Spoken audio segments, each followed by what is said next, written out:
ನಮ್ಮ Sahyadri news channel ಅನ್ನು YouTube, Facebook ಹಾಗೂ ಇನ್ಸ್ಟಾಗ್ರಾಂನಲ್ಲಿ ನೋಡಿ. ಸಬ್ಸ್ಕ್ರೈಬ್, ಲೈಕ್ ಮತ್ತು ಶೇರ್ ಮಾಡಿ ಪ್ರೋತ್ಸಾಹಿಸಿ. ಸರ್ಕಾರಕ್ಕೂ ಇದಕ್ಕೆ ಸಂಬಂಧ ಇಲ್ಲ ಸರ್. ಇದಕ್ಕೆ ಏನಪ್ಪ ಅಂದರೆ ನಿಗಮಕ್ಕೆ ದುಡ್ಡು ಕೊಟ್ಟ ಮೇಲೆ ಸಮರ್ಪಕವಾಗಿ ನಾವು ನಿಭಾಯಿಸಬೇಕು.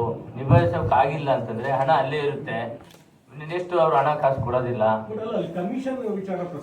ಕಮಿಷನ್ ಸುಳ್ಳು. ವಿಡಿಯೋದಲ್ಲಿ ಇದೀನಿಲ್ಲ.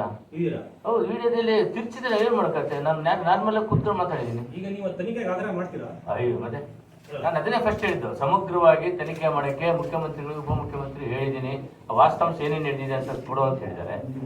ಆಮೇಲೆ ನಾವೇನು ಆಕ್ಷನ್ ಪ್ಲಾನ್ ಮಾಡಿದ್ವಲ್ಲ, ಆಕ್ಷನ್ ಪ್ಲಾನು ಮತ್ತೆ ಬೋರ್ಡ್ ಮತ್ತೆ ಉಪಮುಖ್ಯಮಂತ್ರಿ, ರಾಜ್ಯ ಅಧ್ಯಕ್ಷರು ಏನು ಆದೇಶ ಮಾಡ್ತಾರೆ ಅದಕ್ಕೆ ನಾನು ಬದಲಿದ್ದೀನಿ. ನಾನು ಕೂಡ ವಿದ್ಯಾರ್ಥಿ ಕಾಂಗ್ರೆಸ್ ಬಂದಿರ್ತಕ್ಕಂಥದ್ದು, ಒಂದೇ ಪಕ್ಷದಲ್ಲಿ ಇಟ್ಕೊಂಡು ಹೋಗಿರ್ತಕ್ಕಂಥದ್ದು, ಪಕ್ಷಕ್ಕೆ ಅಪಾರ ಗೌರವವನ್ನು ಕೊಡ್ತೀನಿ. ಆಮೇಲೆ ನಮಗೆಲ್ಲ ಇವೆಲ್ಲ ಆಗ್ತವೆ, ಮಾಡ್ತೇವೆ, ನಾವು ಚೇರ್ಮನ್ ಆಗ್ತೀವಿ, MLA ಆಗ್ತೀವಿ ಅಂತ ಕನ್ಸ್ಕೊಂಡು ಬಂದಿಲ್ಲ.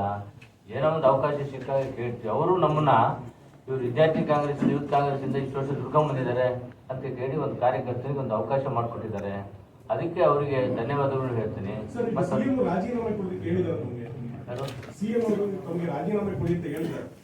ಈಗ ಮೈಸೂರಲ್ಲಿದ್ದರು ಮೊನ್ನೆ, ಅವಾಗ ಫೋನ್ ಬಂತು, ಏನು ಈ ಥರ ವೈರಲ್ ಆಗ್ತಿದೆ ರವಿಕುಮಾರ್, ಏನಿದು ಒಂದು ಹಣ ಷಡ್ಯಂತ್ರ ಆಗಿದೆ, ನಮ್ಮ ಆಫೀಸಲ್ಲಿ ಆಗಿರ್ತಕ್ಕಂಥದ್ದು.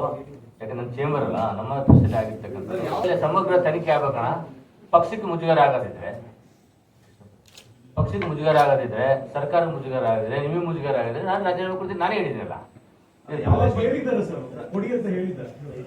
ಅಲ್ಲ, ಸಾರಾಂಶ ಏನಿದೆಯಲ್ಲ, ನಮ್ಮ ಆಫೀಸ್ಗೆ ಹೋಗಿ ಏನೇನು ಡಾಕ್ಯುಮೆಂಟ್ಸ್ ಇದ್ದಾವೆ ನನಗೆ ತಿಳಿದ ಮಟ್ಟಿಗೆ ನಾನು ಹೇಳಿದ ಮೇಲೆ ಆಯ್ತು ಅಂದಿದ್ದಾರೆ. ಈಗ ನಾನು ಪಕ್ಷಕ್ಕೆ ಮುಜುಗರ ಆಗೋದಾದ್ರೆ, ಸರ್ಕಾರ ಮುಜುಗರ ಆಗೋದಾದ್ರೆ ನಾನು ತನಿಖೆ ಆಗ್ಬೇಕಣ್ಣ ಸಮಗ್ರವಾಗಿ, ಬೇಕಾದ್ರೆ ನಾನು ರಾಜೀನಾಮೆ ಕೊಡ್ತೀನಿ ಅಂತ ನಾನೇ ಹೇಳಿದ್ದೀನಲ್ಲ. ನೀವು ನೈತಿಕ ಹೊಣೆ ಹೊತ್ತು ರಾಜೀನಾಮೆ ಕೊಡ್ತಿರೋದು ಅಥವಾ ಸಿಎಂ ಸೂಚನೆ ಮೇಲೆ ರಾಜೀನಾಮೆ ಕೊಡ್ತಿರೋದು? ಅವರು ಅಧ್ಯಕ್ಷರು ಮತ್ತೆ ನಮ್ಮ ಮುಖ್ಯಮಂತ್ರಿಗಳು ಏನು ಹೇಳ್ತಾರೆ ಅದು ಬದಲಾಗಿದೆ. ಅದು ಗೊತ್ತಾಗಲ್ಲ.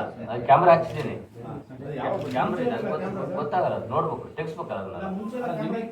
ಹೌದು, ನಾನು ಹೋದ್ಮೇಲೆ ಕ್ಯಾಮ್ರಾ ಹಾಕ್ಸಿದ್ದೀನಿ. ನಾನು ಹೋದ್ಮೇಲೆ ಕ್ಯಾಮ್ರಾ ಹಾಕ್ಸಿದ್ದೀನಿ. ಆಮೇಲೆ ಇವರು ಸೆಕ್ಯೂರಿಟಿನ ಇಟ್ಟಿದ್ದೀನಿ, ಯಾರು ಬರ್ತಾರೆ ಎಂಟ್ರಿ ಮಾಡ್ಬೇಕು, ಅದೆಲ್ಲ ಅದರಲ್ಲೇ ಸಿಕ್ಬಿಡ್ತೀನಿ. ಇಡೀ ಕಾನ್ವರ್ಸೇಷನ್ ನಿಮ್ದಲ್ವಾ ಸರ್ ಅದು? ಇಡೀ ಸಂಭಾಷಣೆ ನಿಮ್ದಲ್ವಾ? ಕೆಲವು ಇದಾವೆ, ಕೆಲವು ಇಲ್ಲ.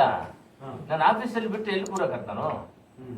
ಆರ್ಟಿಫಿಷಿಯಲ್ ಇಂಟೆಲಿಜೆನ್ಸ್ ಯಾಕಂದ್ರೆ ಮಾಡಿದ್ರೆ ನನಗೆ ಹೆಂಗ್ ಗೊತ್ತಾಗುತ್ತೆ? ಅಲ್ಲ, ನಮ್ಮ ಆಫೀಸಲ್ಲಿ ಆಗಿದೆ. ನಮ್ಮ ಇಂತಿಂತ ಅಧಿಕಾರಿಗಳಿದ್ದಾರೆ, ಅವ್ರಿಗೆ ಕೇಳಿ ಅಂತನೂ ಹೇಳಿದ್ದೀನಿ. ಕೇಳಿ ಅಂತ ಹೇಳಿದ್ರು. ಅಲ್ಲ, ಆಫೀಸಲ್ಲಿ ಈಗ ಪಬ್ಲಿಕ್ ಬರ್ತಾರ, ಪಬ್ಲಿಕ್ ಬಂದ್ರು ಕೂಡ 24 ಗಂಟೆ ಇರಲ್ಲ, ಅವ್ರು ಕೆಲಸ ಮಾಡ್ಕೊಂತ ಹೋಗ್ತಾರೆ. ಆಮೇಲೆ ನಮ್ಮಲ್ಲಿ ಹೇಳಿದಾರಲ್ಲ, ಗಂಟೆ ಕೂರಲ್ಲ. ನಾವು ಚರ್ಚೆ ಮಾಡ್ಬೇಕಾರೆ ಏನಾಗಿದೆ, ಬ್ರಾಜೆಟ್ ಆಕ್ಷನ್ ಪ್ಲಾನ್ ಆಗಿದೆ, ಇವೆಲ್ಲ ಕೇಳ್ತಿರ್ತೀವಿ. ಅದು ಸರಿ ಸರ್, ನಾನು ಹೇಳ್ತಿರೋದು ಅಧಿಕಾರಿಗಳ ವಿರುದ್ಧ ಮಾತಾಡಿದ್ದು ನೀವೇನು? ಅದು ಅಲ್ಲ. ಯಾವುದು ಅಧಿಕಾರಿಗಳ ವಿರುದ್ಧ ಮಾತಾಡಿದ್ರು? ನಮ್ಮ ಅಧಿಕಾರಿಗಳು ಇರ್ಬೋದು, ಇರ್ಬೋದು. ಅಷ್ಟು ಸುಲಭವಾಗಿ ಯಾರು ಬಂದ ಪೆನ್ ಡ್ರೈವ್ ಇಟ್ಕೊಂಡು ಇದು ಮಾಡ್ಕೊಂಡು ಮಾಡಲ್ಲ. ಸಪೋರ್ಟ್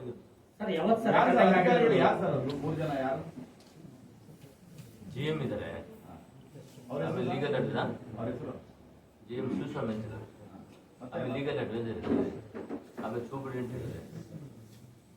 ಇದು ಒಬ್ರು ಮಾಡಿರೋ ಕೆಲಸ. ಇದು ಆಕ್ಷನ್ ಪ್ಲಾನ್ ನಿಮ್ಮದು ರೆಡಿ ಆಗಿದೆ. ನಿಮಗೆ ಆಕ್ಷನ್ ಪ್ಲಾನ್ ನಿಮ್ಮದು ರೆಡಿ ಆಗಿದೆ ಅಂತ?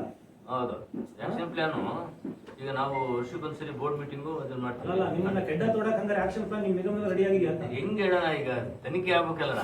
ತನಿಖೆ ಆದ್ರೆ ಎಲ್ಲ ವಾಸ್ತವಾಂಶ. ನಾನೇ ಆಗ್ರಹ ಮಾಡ್ತಾ ಇದ್ದೀನಿ, ನನಗೂ ಕನ್ಫ್ಯೂಷನ್ ಇರಬಾರ್ದು, ನಿಮಗೂ ಕನ್ಫ್ಯೂಷನ್ ಇರಬಾರ್ದು. ಆಗ್ರಹದಲ್ಲಿ ನಾವು ಸೂಕ್ತ ತನಿಖೆ ಆಗ್ಬೇಕಂತ ಹೇಳಿದ್ದೀನಿ.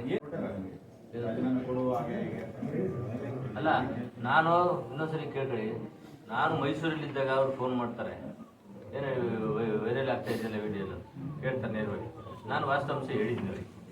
ಹೇಳಿದ ಮೇಲೆ ನಾನೇ ಹೇಳಿದ್ದೀನಲ್ಲ, ಪಕ್ಷಕ್ಕೆ, ಸರ್ಕಾರಕ್ಕೆ, ತಮ್ಗೆಲ್ಲರಿಗೂ ಮುಜುಗರ ಆಗೋದಾದ್ರೆ ನಾನೇ ಕೊಡ್ತೀನಿ ಅಂತ ಹೇಳಿದ್ದೀನಲ್ಲ. ಈಗ ಮುಜುಗರ ಆಗಿದೆ ಅಂತೀರಾ? ಆಗಿಲ್ಲ ಅಣ್ಣ, ಇಲ್ಲ, ಪಕ್ಷ ಹೇಳಿದ್ಮೇಲೆ ಕೊಡ್ಲೇಬೇಕಣ್ಣ. ನಾನೇ ನನ್ನ ಪಕ್ಷನ